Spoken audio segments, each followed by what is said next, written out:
Yeah, I can hear you. Yep. Oh, good. How are you today? Good, good. How are you? I'm good. I'm in New York, just hanging. You- I'm traveling during the pandemic. yeah. Got my analog virtual background. I'm gonna. We're on Zoom Pro. We were able to upgrade. I was able to upgrade, so we're not limited today.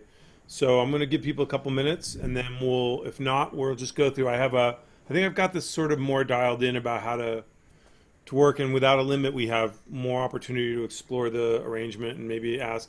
I think we need to just do a little more Q&A because I got feedback that some people are not some people are not feeling as advanced harmonically or experientially, and so things were moving too quickly. But I think part of my rushing may have been knowing I had a pretty strict time limit. Like last week, you saw we got cut off like Yep. right at 40 minutes. Yeah. No, that actually was going to be one thing I wanted to ask a little bit about today because I'm a bass player by trade, so a lot of these I can play the chord shapes, but I can't recognize them as Ah, easily. okay. Well, we can talk about that. And do you? Hi, Michael. Do you see? What do you guys see on your side? Do you see all four people?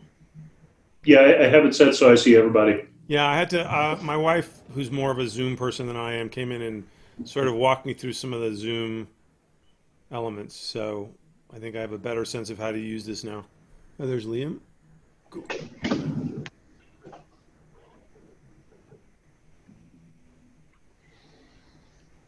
Gentlemen, this is good.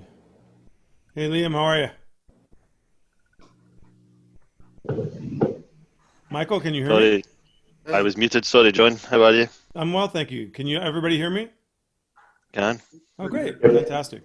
We're on Zoom Pro now, so we're not rushed. Um, so everybody's helped. Thank you so much. And we're gonna take our time today, and because I got feedback about, I was explaining, I got feedback that maybe things were moving a little too quickly, and some explanations about how things were working were moving a little too quickly. So we're gonna split it in half of working through the arrangement and then doing some Q&A and talking about working with Ted's material a little bit more, so that we're not feeling people aren't feeling so rushed. And that was partly my own thing, was because I knew we only had 40 minutes. Yeah. And everybody who's been contributing to help with the cost, I'm really appreciating that a lot. My wife has some things I'm going to go through quickly. We'll give like another minute or two, but I'm going to go through some settings for people on Zoom that can help with sound. Not everybody has those maybe dialed in. And then, hey, welcome. Is your daughter joining us today as well? You're muted, bro. You are muted. There Oh, you there go. you go. Yeah, here we are talking. Now we can hear. No, I locked them. I Oh, You locked the whole family on the other side of the house. They're I like, got. you're going to your book club? My wife teases me, but no, it's great. Glad to be here, guys. What's going on, everybody? Tell her we're Cheers. talking about Outlander. You know, we're watching Outlander. Together secretly. Let me see if I can do my video. I always do it backwards. I'm a bonehead. And I'm going to mute myself so you don't have. Liam, you're What's up, laughing because is everybody? Outlander popular in Scotland? It's popular and it's filmed. One of the prime locations for filming it is about half an hour's drive from here. Yeah, Really? yeah. I watched, I think, the first two seasons with my wife, and then there was a section that was a little too much, and I just was like, "No, I'm done." Yes, I think it's more popular outside Scotland than it actually is in Scotland, but it's still popular here. Yeah. Great. Okay, so again, we're all on Zoom. So if it's okay with you guys, just for helping, and also other people who are seeing this later, I'm just going to go through a couple of quick things that might help people with sound. So right now, I just want to show you guys this. So can you see this screen? Yep. Yes. Okay, Yeah. so on the left you see two, like a Hendrickson amp and a Focusrite, and on the right you see settings. Yes. Yep. In Yeah. Zoom, under audio settings, which is in Zoom preferences, if you have an older version, you won't see this. You'll see a slightly different version. In the newest version, suppress background noise, you want to set that as low as possible. And then under advanced, you want to make sure it says show in meeting option to enable original sound from microphone. And what that shows up as when I go back to the other screen, you'll see it. But those two things are really quite important. If you have an older version of Zoom, under advanced, you'll see 3 tabs that say it's about mitigating suppressing of noise and ambient sound, and you want to disable all 3 of them. Well, echo cancellation you can leave on low or auto, but the 2 above it, which would be right about here, you're going to want to disable. Okay? And then I'm basically using these 2 to get into Zoom to get a clean sound. And I think you should be hearing pretty close to what I sound like when I hear myself in the room, which is this has got a SM58 microphone into it, and this has the direct output of my Henriksen into it, and then that goes into Zoom. And some of the gentlemen, when they play or have played, the sound has been pretty distorted or phasey because the way that the internet sound works, the exclusion elements of how they're trying to exclude background noises tends to distort guitars. So that could be a useful piece of information if you guys are wanting to have a cleaner sound, especially if you're doing lessons or if you're doing anything where you're playing and you need to get your sound really cleanly across. Is that helpful at all? Yeah. I'm actually here right now. I'm in settings audio. Okay, And let me did you go say back and I'll show- background? Let me Yeah, I'll see. go back right now. Hold on. Sorry. Sorry. No, it's fine. Are you seeing me moving my mouse around and over settings? Yeah. Okay, so you clicked on audio, Yeah. and then now I have the newest version, so that could be affecting what you're seeing. It's pretty close. Right here, suppress background noise. The only thing you can set it on that's the lowest is low. On the older version of Mac Pro, Zoom Pro, if you click on advanced at the bottom, did you see me do that? I just got to low, then I got to advanced. I'm there. Okay, go on advanced. What do you see in advanced? Show and meeting. Yep, same as you. Same You want me to okay, click so then that? Don't worry about it. Okay. As good as Got you it. can All get. right, I'll shut up now. Thanks, y'all. No, it's Just fine. don't want to be, talking and yeah, I want it to be clear, but you sound really good to me. Okay, well, I'll go back to here. There's one more element that you need to know I'll just go here. So when you do a share, like for example, if you were sharing with someone and you choose to share something with someone like this, for example, I'm sharing that screen that you're currently seeing, it's really important to turn this on, share computer sound. Okay? Because that allows you to transfer whatever's going through the computer into the sound that's happening. And so that's just those are useful tools. Okay. What I get is when I hear the recordings and I edit them, I go into Final Cut Pro to edit these for people after. A lot of the sound from you guys is kind of distorted, or the guitars sound out of phase or distorted. And I know that if you want to be heard, especially if you are doing lessons or whatever, this will definitely improve your sound getting to people, especially turning on computer sound. If you look at your screen right now in the upper left, you should see a little toggle that says turn on original sound or turn off original sound. If you see that, you want it to say on the screen turn off original sound. It's a little counterintuitive, but you want it to say turn off original sound. So it's clicked. Because if you click on it and you've turned on original sound, then the option left to you is to turn it off. I know that sounds weird, but that will give you better sound. Does that make sense for everyone? Yep. Colin, does that work for you? Do you have like an interface of some kind, or? Well, yeah, I'm not using my phone at the moment. I do have an interface, but it's not like set up for this call. Sure. It can help. Anyway, I just wanted to have that on here so folks who are wanting to play that I can help. Oh, and we've got one more person.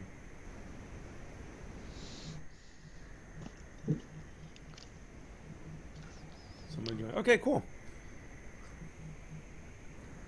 So I don't know who's just joined us. but we're here. So again today, hi, how are you? You're muted. You are muted, sir. Hi, How are I am you? Mexico. What's your name? And my name is Jorge Canto. Buenos días. Good morning. ¿Hablo inglés? Yes. Sí, yo hablo un poquito de español, mi esposa es mexicana. Okay. That's good. Bienvenidos, amigo. Bienvenidos. Nice to meet you. It's a Nice to pleasure. meet you too. Mucho gusto. Igualmente. So do you guys, we all pretty much know each other, but just to do a quick introduction, say your name and where you're from, and then we'll just move on. Start with Rudy. Oh, I'm Rudy in Chicago, Illinois. Colin? My name's Colin. I'm from Ireland. Liam? I'm Liam Murray from Scotland. Michael? And I'm David from Denver, Colorado. Michael, New Hampshire, USA. One last. And Jorge Canto from Mexico. ¿Dónde? Mexico. My town is Mérida, Yucatan. Merida. I lived in Cancun and then Playa for a long time. Yes, it is near from Cancun. Yeah. Yeah, my wife's family is in Playa del Carmen. Oh, no. Okay, so we're going to talk today. We're going to talk today about the arrangement for Our Love Is Here to Stay. Did everyone get a chance to look at that? I'm just, I don't know where everyone is on this arrangement.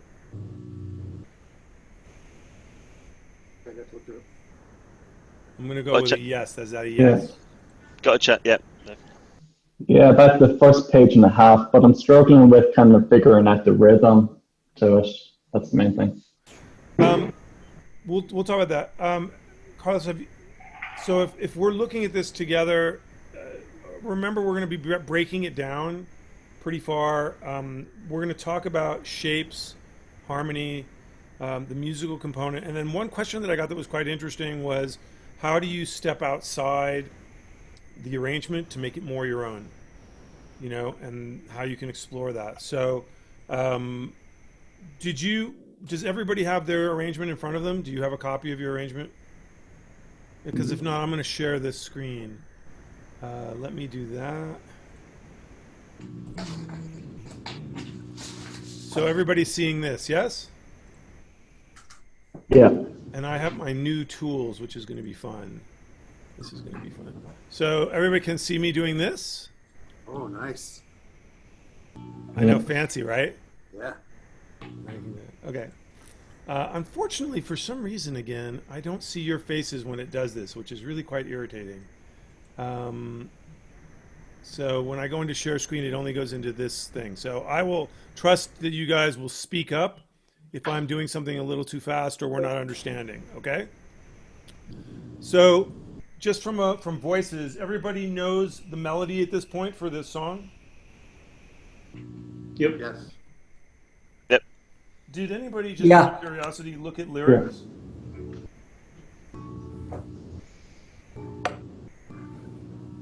I take that's a no. The cool thing is the song here has the lyrics, right? Ted's chart. Before we start this particular chart, let me, no, I can't change let's do that.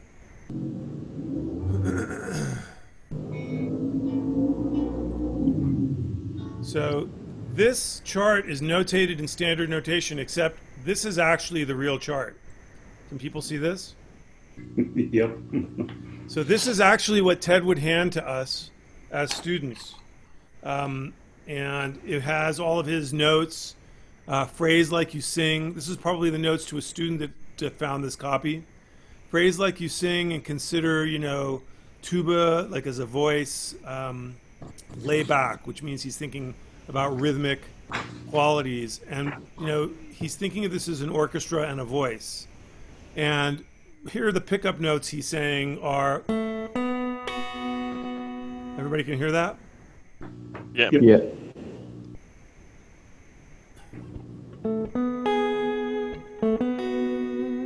So those three pickups is very, and then clear. So you're landing on that. So when most of us learn this with Ted, you're not given any real rhythmic values. You're expected to know the melody of the tune and then be able to, work through it. The way I would have worked through this when I first learned it was I would take these two chords after the pickup and I would cycle it. So I would go. And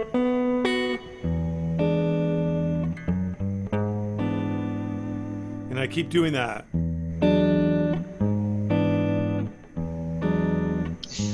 Does that make sense to everyone? Yeah. Cool. I find myself doing that a lot. Say that again? I find myself doing that a lot too.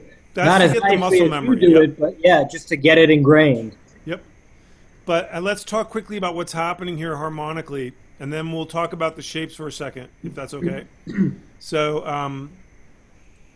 in those first 5 chords, as you're looking at it, it's essentially a 2-5 in the key of D, which means harmonically it's the 2 chord, the 5 chord, and the 1 chord. The difference is that there's a tension being set up by that E7, right? That's with that G sharp. And this key would normally be a G natural. Can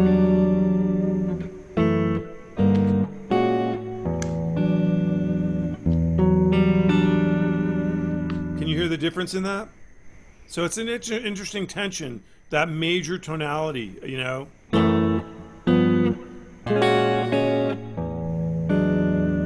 That G sharp really stands out, right?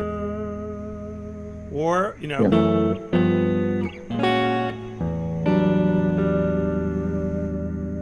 that G natural. And then to the A, can you see my hands? Okay. Yeah, that's better. So let's look at that A11 chord. So you play all of the black dots first, then you play the X, and then the A, that's open E, and then you play that D note again.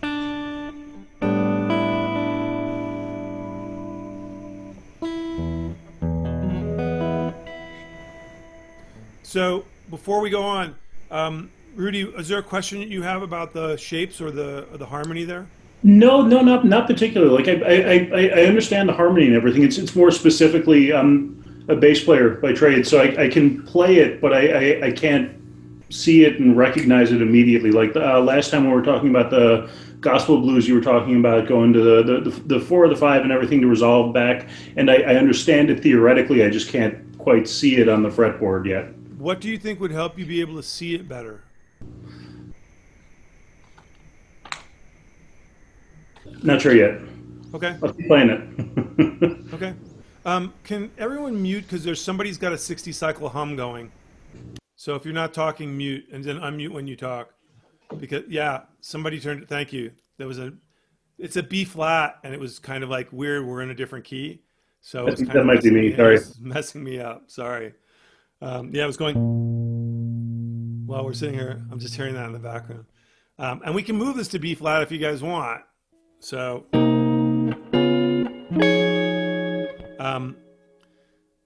right. So the first chord you could play.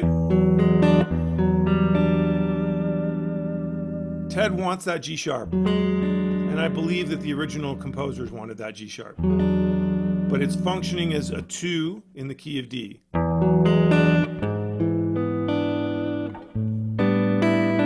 Now this is a really beautiful chord, this A7. It's A7 flat 9, but it's got a G in the bass, right? So,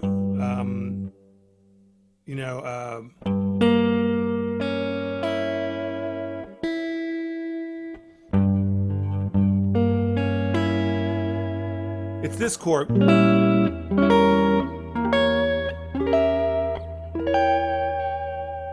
Right? But it's just that chord, right?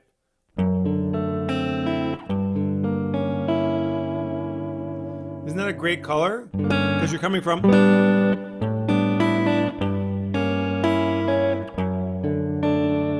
But you could also play...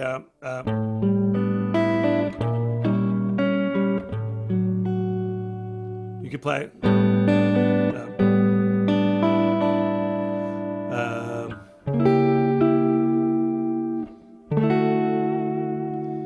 Let me show those so you guys can see it because I'm not sitting far enough back. So if we go from the A11, and this is what Ted says, right? But I can also go, and then, or,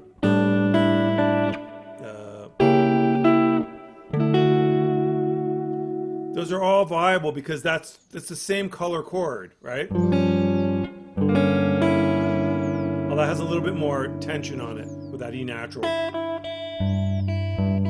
Can you guys hear that? So, and this is just for him to get bass movement to get to this D chord. He wants. That's a very traditional classical cadence where you're coming down from the 5. With that G with the F sharp and the D with the F sharp in the bass. Okay. Do we have any questions so far? Did you the first alternative you did there, was that the flat 9 and the bass? The first. Oh no, yeah. It's yes, correct. Yes, right. Okay, yeah, okay, fine. So any sort of diminished style like flat 9. Let me actually say it more correctly. Almost any dominant 7th chord you can move around in minor thirds, and it'll work. Like, even just taking this, so that's A13, right? G, B, E natural, F sharp, and then A, right? But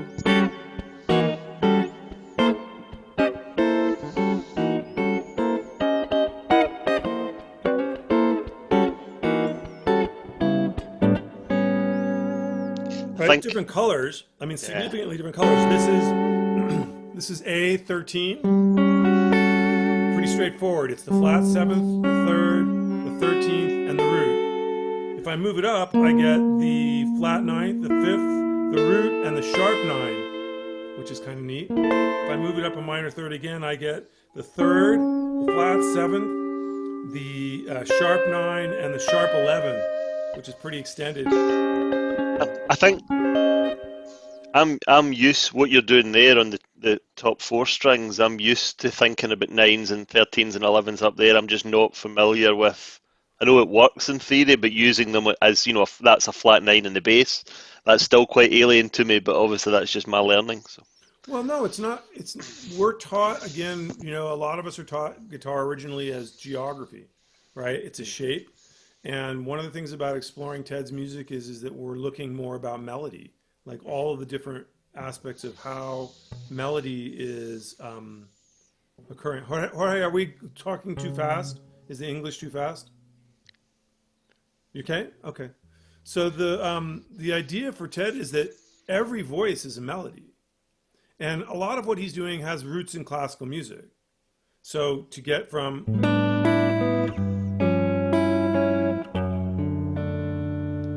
that bass movement and that voice leading there is very clean.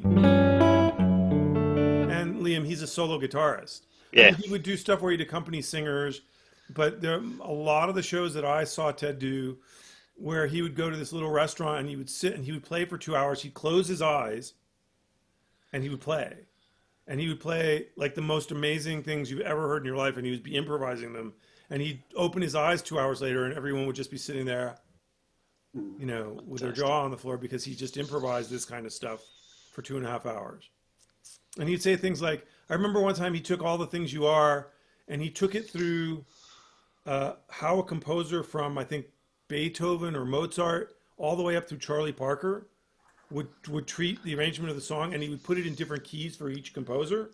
And he did it all with his eyes closed. And at the end, he looked up and he goes, I got lucky with those keys. So, it was, that kind of stuff. So that kind of hearing and thinking and teaching are part of his way he's integrating all of this stuff into the instrument. These exercises or these arrangements are just one moment of how Ted would approach us, one quick glimpse. Yeah. So we can look at it and then you can start to hear it. The most important thing, guys, is that you hear.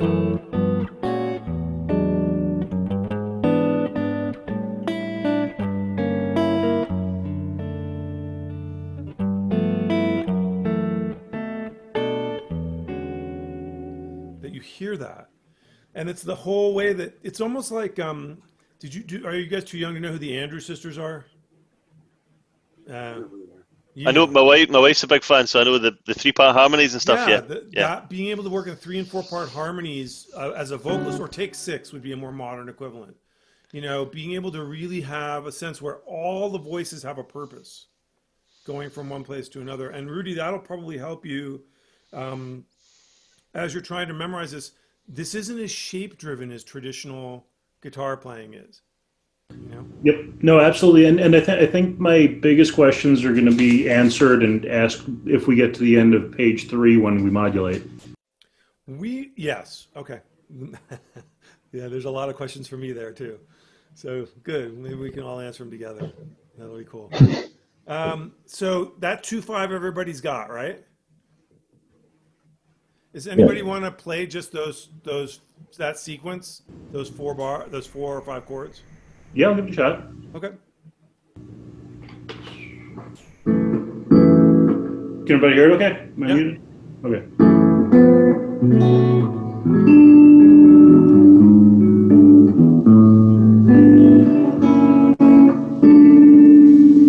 That's pretty close. That first B7 is not, it's not B7, but I like that. I like the choice. It's B flat, 7 sharp 9. Play the Jimi Hendrix chord. Then put your pinky down on the C natural. Now just move your entire hand back so that your middle finger's on a B flat. Play the same thing. That's the chord. Okay. This is my interpretation. That's what I put, but I liked yours, which is cool actually, because that leads to, that's a really cool choice. I would color that a little differently. I'd put a flat 9 on that, just for a little more tension. But that's me. You know, you can do literally anything you want. I mean, you could do. So you did B, right? You want to get crazy, or wait. I can spell that voicing out for you, but it's really obnoxious. It's one of 10. It's that's a stretch. It's D sharp, A, B, C sharp, F sharp.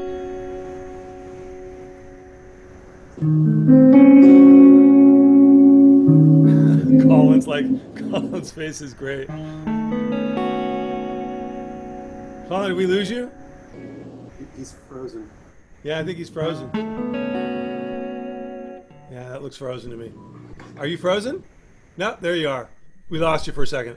You wowed him, Rudy. Yeah, Colin. Right as I got to that crazy stupid chord, you froze.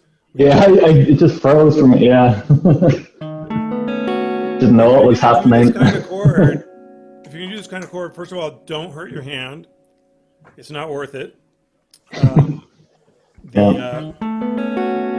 This chord actually shows up, funny enough, later on in this arrangement. This very chord for the A7 chord. In the second line, 1, 2, 3, 4, 5, 6. Let me go back to share screen so you can see. So that very voicing that we were just looking at. So we, let's see here. First, we were looking at his introduction was here, was out here, and he was substituting a B7 before we got to here. And I showed you this crazy chord.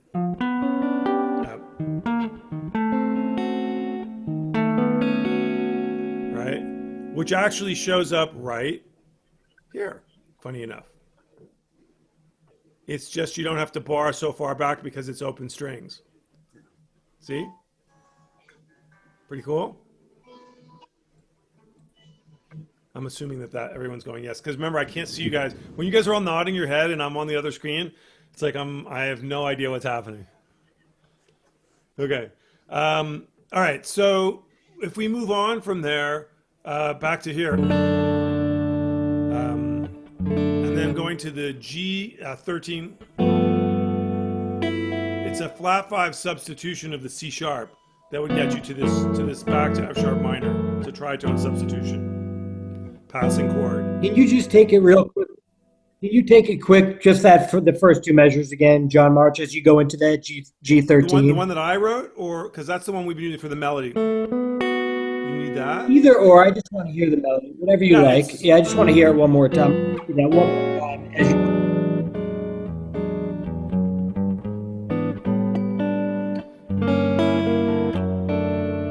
And that's me playing with the melody. If I do it super straight, was that last chord a D? Say again? The chord that you resolved on was the D in the second bar, or that first line? The chord I resolved to is a D with an F sharp in the bass. I'll show it to you. Yeah. That's E7.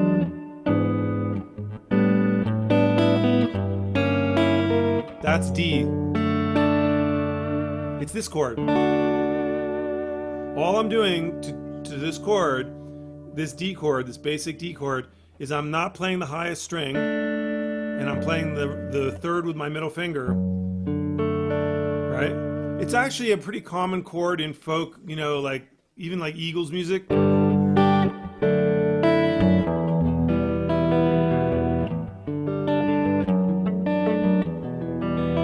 Right?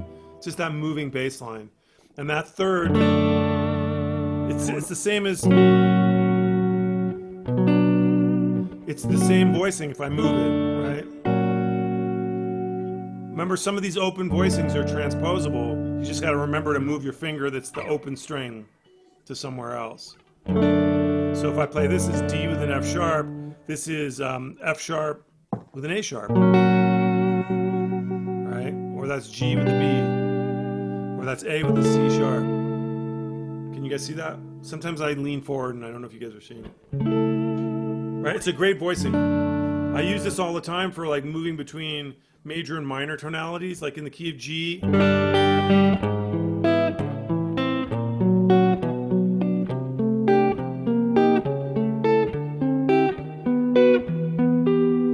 you know the song,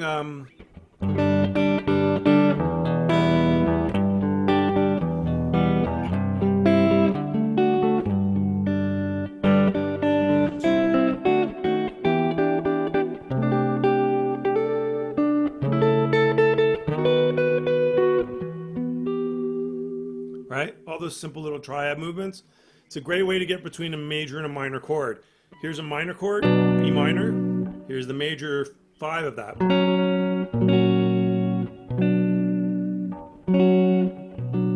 Does that make sense? It's a great color, that because it gives you this leading tone of the 5 chord to that whatever chord you're going to a half step below, so it resolves up.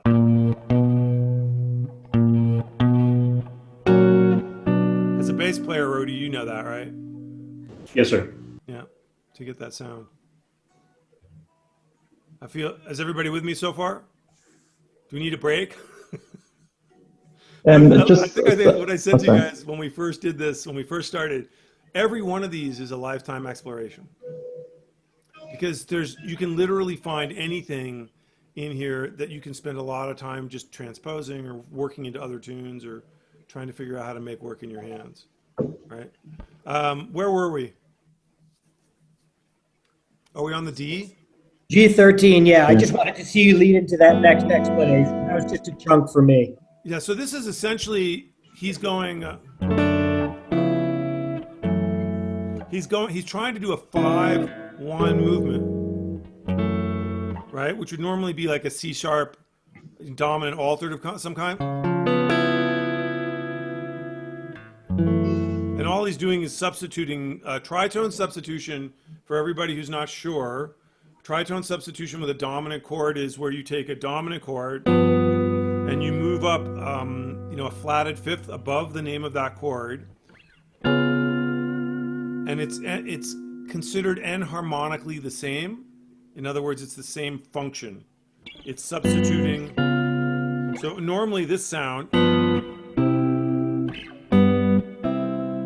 5-1, is also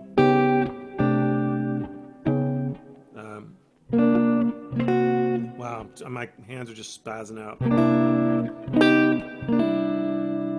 Right? It's the same sound, it's just a different tension.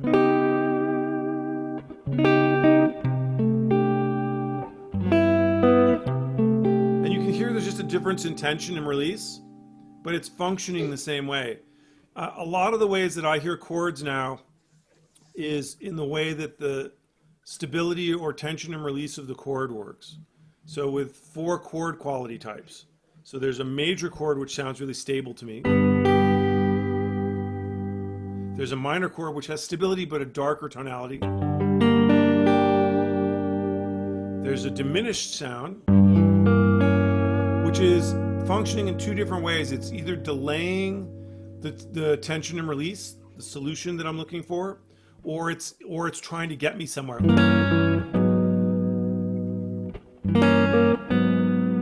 Right?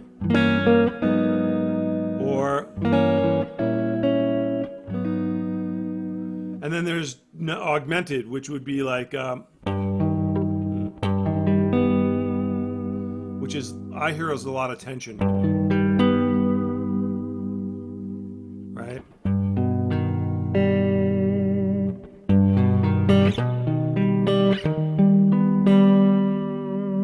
Those are cool things for like improvisation. I cheat with those all the time because you can do like a right, like D augmented, right?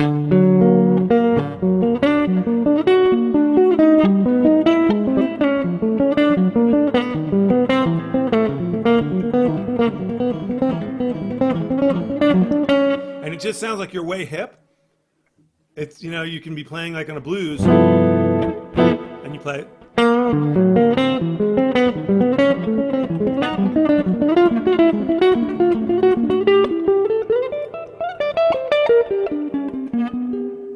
Right? And it sounds all of a sudden like I know how to play jazz.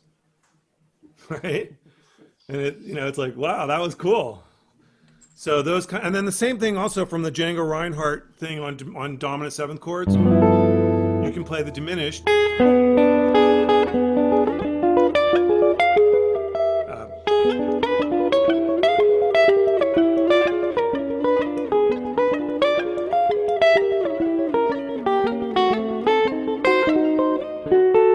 That's me cycling in fifths with just diminished chords.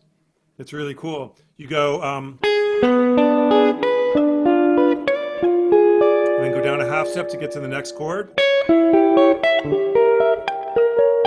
And then down a half step. Right? And that's all me cycling of. Is that cool? Sidebar? Cool sidebar? Cool. Thumbs up for sidebar happiness because you're all muted. Okay. So that tritone substitution. Let's go back to share screen. Here. Share. Okay, so, right, I can actually do this. So can you see that little cool red thing now? Yes. Yep. Okay, so we were here, and then we were here, and now we're back to trying to get back to this sort of melody. So we've come from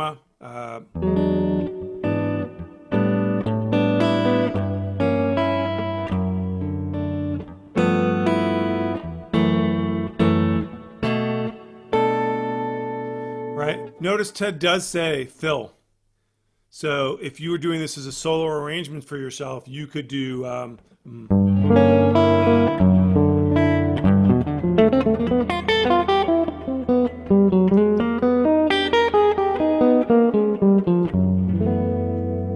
right? You can play with that G13 chord. You can unmute, guys, because I can't see you. All right, and then we're back to here. Same melody idea from the top. 2/5 again. Same idea as the very beginning of the song. So let's look at this chord, this E7 chord, E13, for just a second. I kind of want to. There's a couple of different ways everybody can be fingering this. I tend to finger it like this. I don't know why. Some people do it like this. I'm more comfortable like this for some reason. I think it's because I like to be able to get that.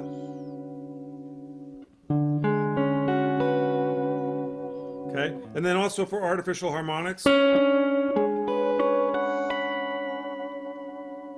Does everybody know how to do that? Because that's a great sidebar we can do. That's something that Ted does a lot, where he'll get colors by. I don't do that enough. I'd love to learn. You don't have to spend a lot of time, but We'll do it on the next one. We're going to do this on the next one. Yep. Because we're going to be working on this for this week and next week. Because all of these can be done with artificial harmonics. So whatever makes your hand comfortable. Okay. So we're back at the top. If you think about this harmonically, the harmony has cycled back. So if the beginning of the song was E, right now it's the same. We're going through the same harmony cycle again. E, A, and then there's a change in the harmony. It's a change in the tune. So from the top, it's and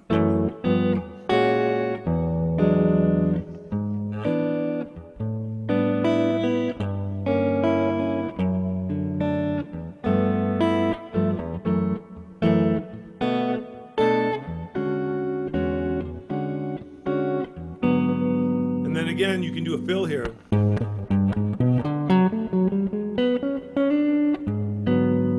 It's a great E7 chord that you guys almost probably will never use.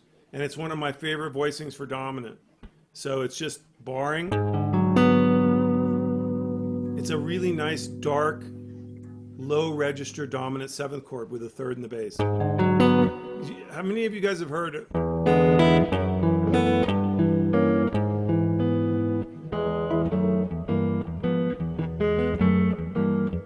Well, instead of that diminished sort of sound,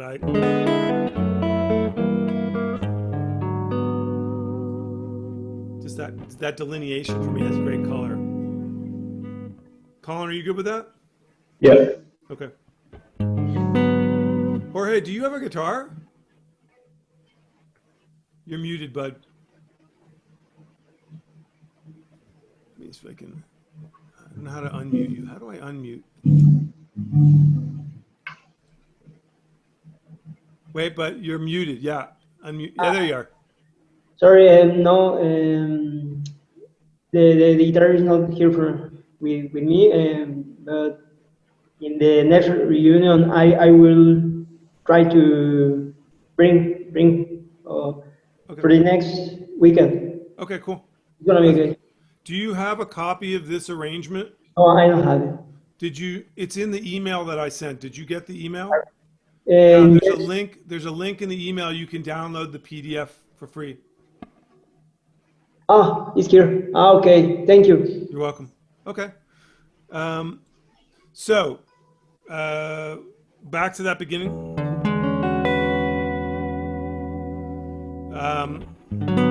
And then back to that A11 again. And then that ridiculous chord, which I hate. Not my favorite chord. You can cheat if you want. Or you can, whatever you need to do. Personally, on the recording I did on my record, I actually didn't play this voicing because my hands are old and it was cramping me up. So I substituted just with this. Can everyone see that? It's the notes, Rudy, are C sharp, G natural, B natural, and E natural. Colin, you got this one? Here, I'll do it.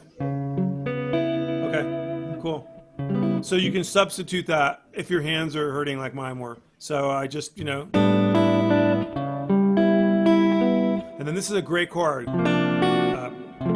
Whoops. God, my. So it goes to show you, not everybody can do it every time. Yeah. Actually, on the record, I did this. I did that because I didn't like this voicing, but that's just my taste. And this is a sort of a chromatic movement to get right tension and release. So this would be it would be like an F sharp altered. Actually augmented, right? So it would be this sound.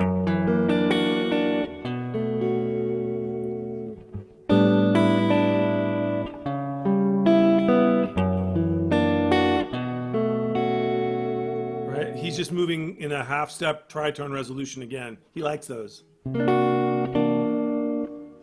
Everybody good with that? Cool. That sound, again, I want to just really emphasize that, these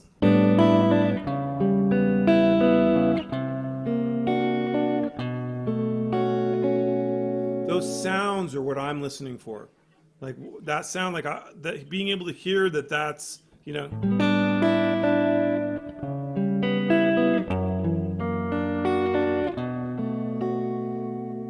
that motion. And I actually don't mind the sound. That would have been a cool move to make as well. He wanted the bass line going, right, for voice leading. He wanted a C sharp. He wanted a C. That's the sound he was going for. But he could just as easily... It's just, I think, a little too obvious and not quite as jazzy.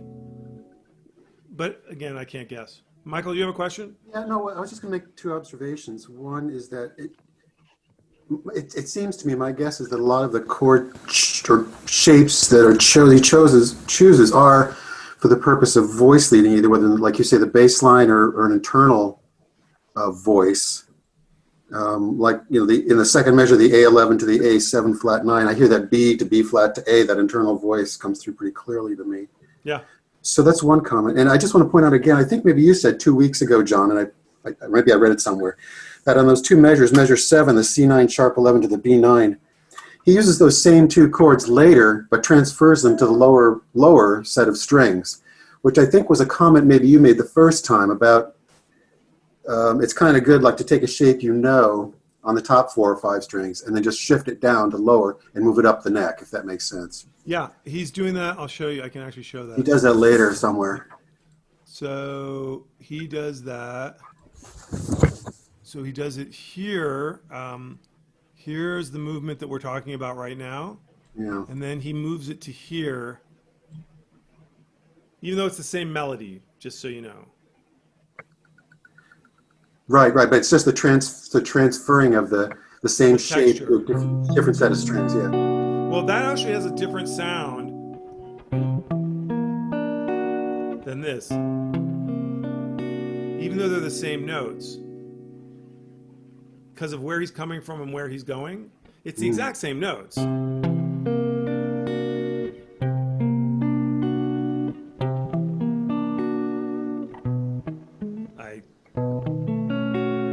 Right? They're the same chords. Yeah, the timbre's different. Yeah. It is, isn't it? Isn't that weird? Yeah. I mean, you can hear brighter the down exact there. same chord, right?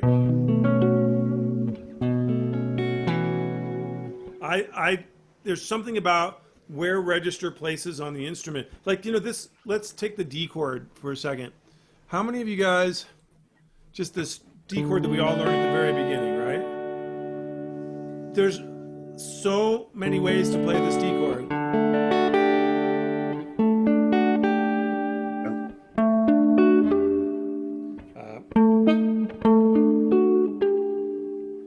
Right?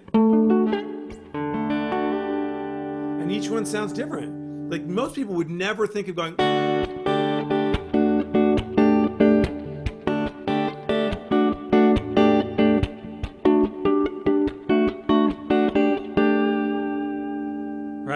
but each one of them gives you access to different things.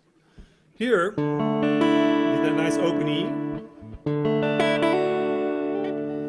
right? Here, you still have it if you want it, but you got to do different things. But you get, right? Different colors and sustainable sound.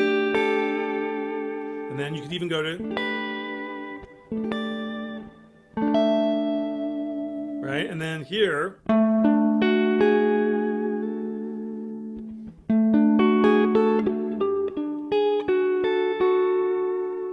and then, I don't know.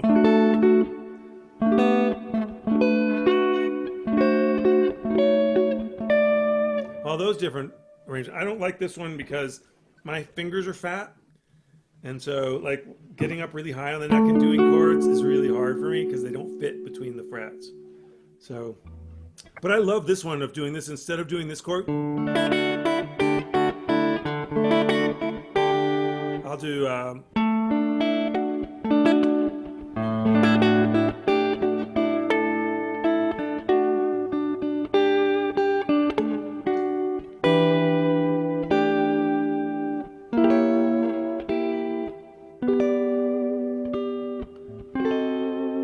Right? You can get all those little melodies going. And this is a cool thing about learning these kinds of voicings is starting to hear and explore where something can take you.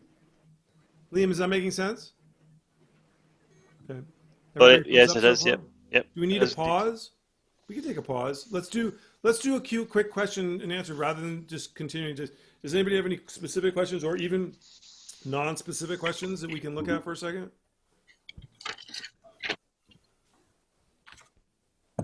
Just a random question, John. See the arrangement here where it's in standard notation with Ted's grids above it. Yeah, I'll go up to the top. Yeah. Did you do that? No, sir. There's a gentleman. It's terrible because I can't remember his name. He's from France. A very, very kind gentleman who has transcribed quite a bit of Ted's solo arrangements in standard notation. I generally don't give the standard notation out to my students because it locks you into a rhythmic perspective on how to play the tune and the melody. It's not that it's wrong. It's actually quite lovely that he took the time to do this and also ties the lyrics in because the lyrics actually help you hear the singing quality. But as a solo arrangement person or somebody who wants to explore the possibilities of what I can do, I don't want to be locked in. I like looking at Ted's arrangements. Also because I never learned it this way. I can read music. It locks me in a weird way. Whereas I can fairly well read Ted's notation. Yeah, no, I'm quite. I can read a little bit, and I know Ted's notation. What I find, and actually, I did know this song, but I didn't know it as well as some of the others. So when I don't know the melody and the words as well, I sometimes seek out a version like this just to orientate myself. But yeah, for a solo performance, it would lock you in a bit too rigidly. I just wondered what the provenance of it was. So thank you. Yeah, it's a very, very kind person who was a student of Ted's who generously, transcribed a lot of these. And there is a use to this. You've got the melody.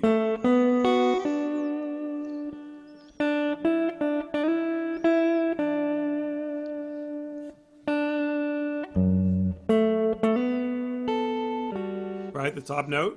Yeah.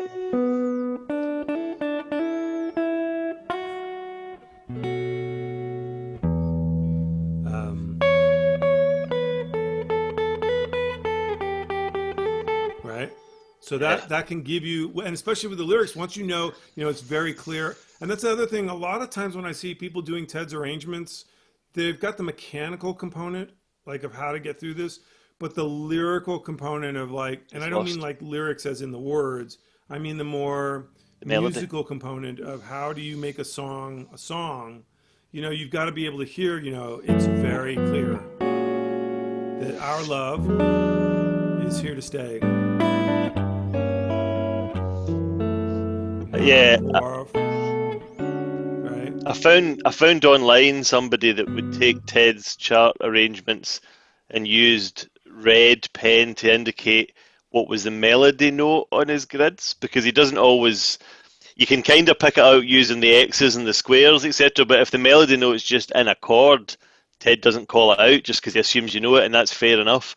But that's what I saw somebody else do. They used a red dot to indicate this is the melody note, which is another useful thing as well. I haven't seen that, but again, you have to remember Ted didn't write Ted gave these to his students. When you went to Ted's house, you walked into this apartment. There's no furniture.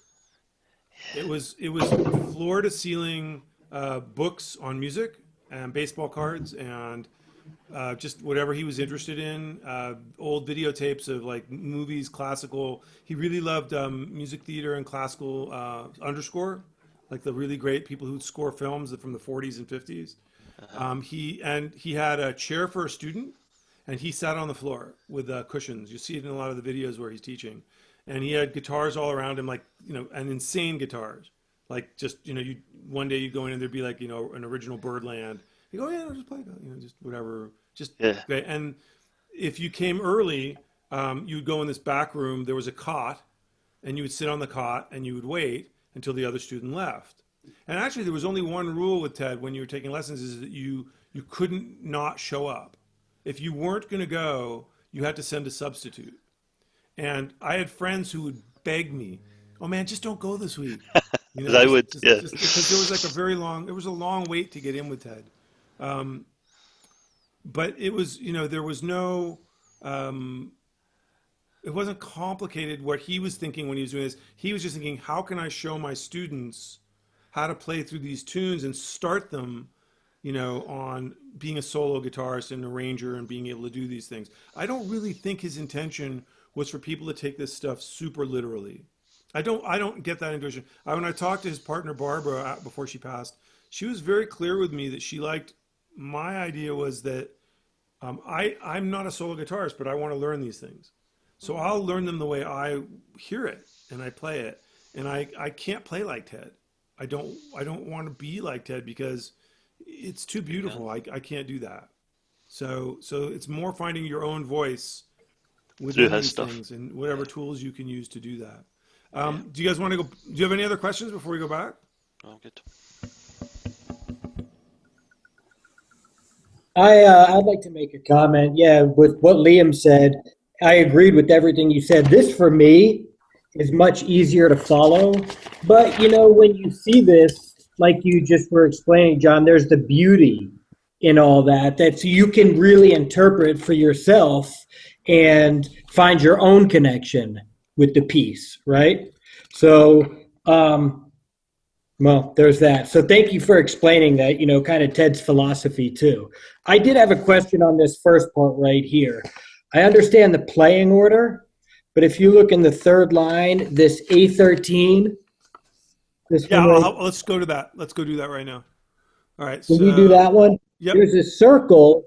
How do you play that? I'm going to show you. Circle. I always interpreted circles as optional, but that's not necessarily true. So we're looking at this sequence, I would imagine. Sure. Yeah. Yep. Okay. So you've got then you play the open E, and then you want to hit that entire series of X's, right? Yep. So, and then you do the same idea again. The only difference is you're going to move your first finger down a half step and hit that open A string. Does that make sense? Would that be contrary motion? Okay. Yeah. I just heard his voice leading. Because he's moving the bass line. But he's making the easiest change between, because these notes are all common notes. Right? I like how he calls this a 17th. Yeah. And then this A13. And then this inner motion line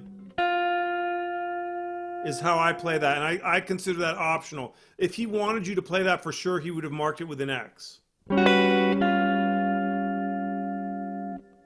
Right? So all I'm doing is I'm lifting my ring finger and barring down with my middle finger to get that. And keeping, if I can, that high B ringing. So I'll go back to that sequence again.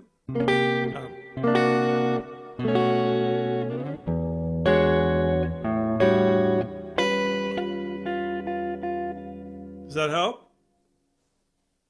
Perfect. I like that line. Thank you. And then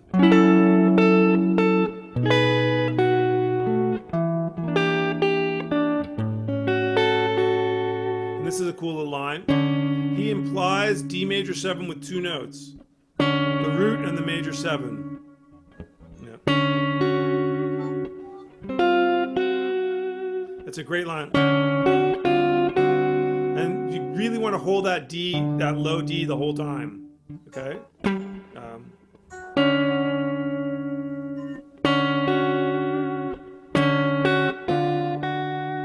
And see how I'm just adjusting slightly? I'm moving this to here so that my bar can get that C natural. It's hard to slow it down like this, it's weird. It's just a cool line. And if you're going to practice it,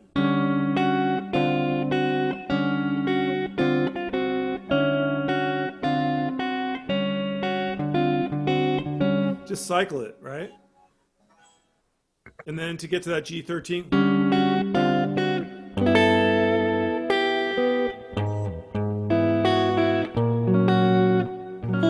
And then this next line is actually my favorite. I have to leave notation, I think.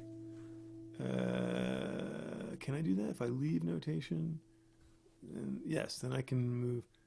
And then let's just go to there. Ooh, cool, I can keep my circle. And then this, do you guys want to go to page 2? Because we're almost at the end of our time. Yeah. We're about an hour in now. And I wanted to leave some time for questions.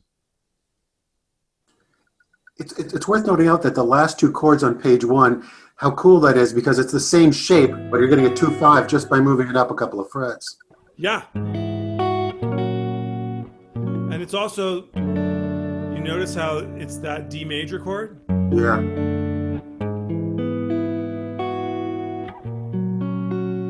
So major and minor tonality. You do have the 5th in the bass. It's, you know, this would be C sharp minor.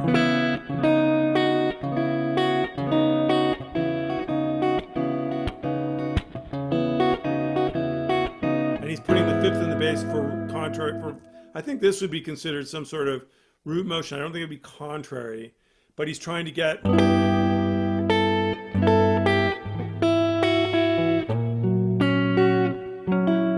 This line, you really got to keep all your fingers down as much as possible. So you want to, you're thinking like, right?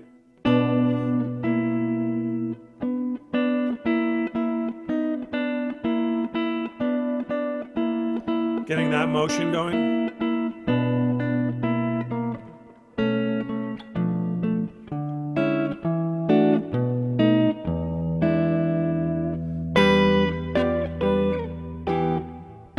Back to the top. So do you want me to go over that B minor section again? Okay, since I can't see anyone, I'll go with yes. Yeah. Yes. Connecting all those by trying to sustain the notes. So it's a passing fancies and in time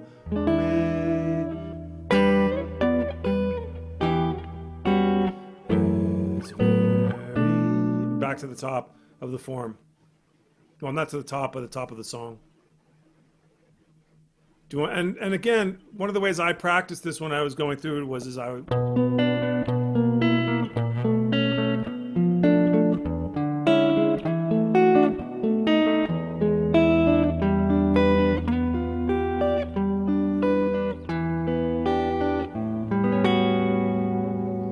breaking things up and arpeggiating.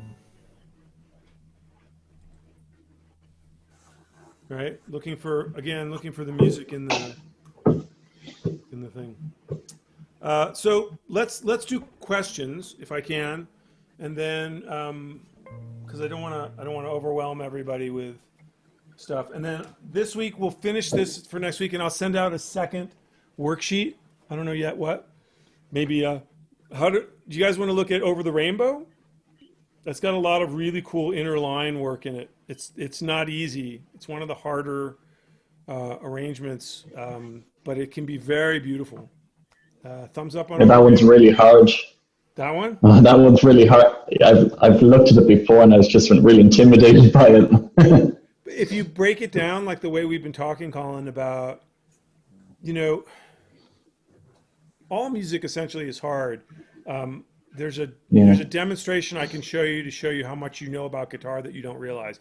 So, Colin, I want you to do me a favor. I want you to flip your guitar upside down. The other way to play. That? No. Oh, the other way? Nope. Oh. So you're playing it left-handed. All right. Okay. So, left hand. Yeah. Yep.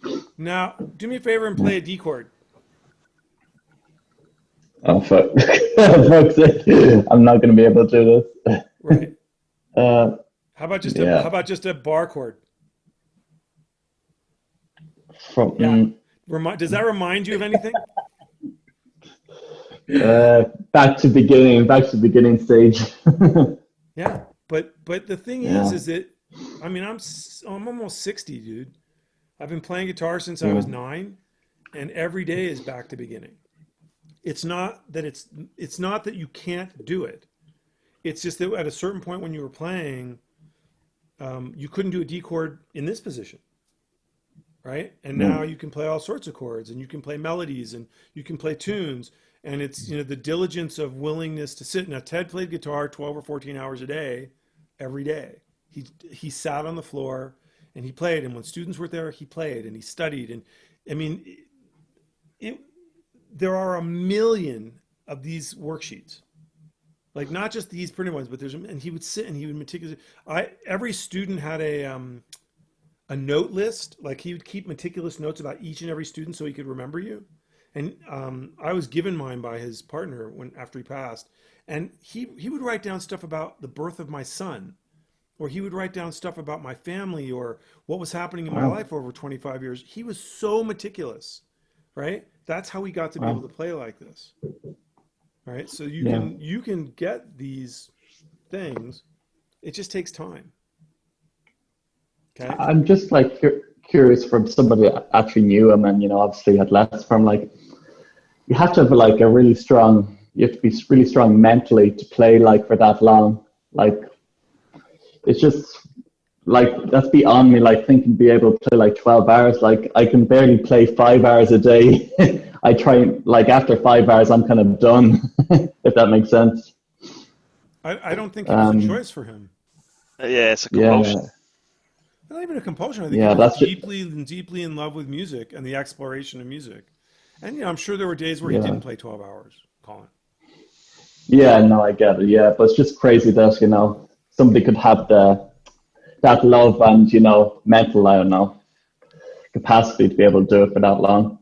Well, Ted's mental capacity is it's his musical memory. What he would have lists of lists of lists.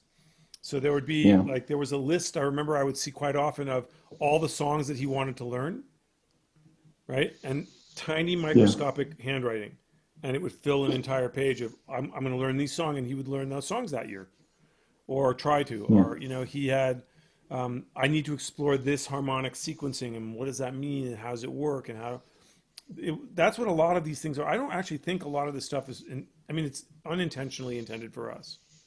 But I think it was his very meticulous way of sorting through how to do this. And I think George Van Epps was a big influence on him. And, solo guitar was super important to him. But I've heard stories, I was not around when he was doing this, he was supposedly one of the most badass blues players and Chicago blues guys and session guys in the 60s and early 70s. I think that's the correct timing. And he was playing out, but he was also a very shy person. And he was... I think he was more comfortable doing solo arrangements and doing this. But this is conjecture. I would not presume to, say what he was thinking, but his diligence was what got him there. Yeah. I think it's the same for all of us. We're all working on the same thing. Guys, I don't play this stuff when I'm not like hanging with you or if I'm not working on a record. I did 2 of these records. It's 3 years of my life to make it work. And I don't see myself doing a third one, although my wife feels that I need to be down here more and should probably do that. But I don't see myself doing a third Ted Greene CD. It's very emotionally and physically demanding to try and get that stuff and play it musically and play it interesting in a way that it's not sounding stupid. Yeah. Jorge, did you have a question? No, not for now. I prefer to do my question. Sorry, the next weekend because I need to formulate the grammar and the sentence better than now. So No te preocupes, por favor, porque está muy importante, necesito hablar español, and my wife can come down and translate. It's not something that you would have to, no te preocupes, okay? Okay, I prefer the next weekend. No, don't worry, it's okay for me. Yes, thank you. Okay. And gentlemen, just as a reminder, thank you to everybody who's contributed. I really appreciate the donations. It helped us get Zoom Pro. It helps my time because I go into Final Cut after we do this and clean everything up. And I really appreciate people donating to support we being able to do this. It's a great group. I really enjoy doing this. It helps my mind and my ears and my quarantine blues. Well said. Me too. Us too. Yeah, same. Yeah. Thanks very much, John. Oh yeah. Thank you, John. If you have questions, let me know. Right? I'd like to do a little bit different next week. I'd like to do Q&A first and then do the second half of the tune because I think that we're 4 weeks in now and people will have questions. I think Rudy's question, and I hope I addressed some of it, was important about, not being familiar with the shapes or not being familiar with how to do things, but we can break things down so that it's a little more accessible and easy to do.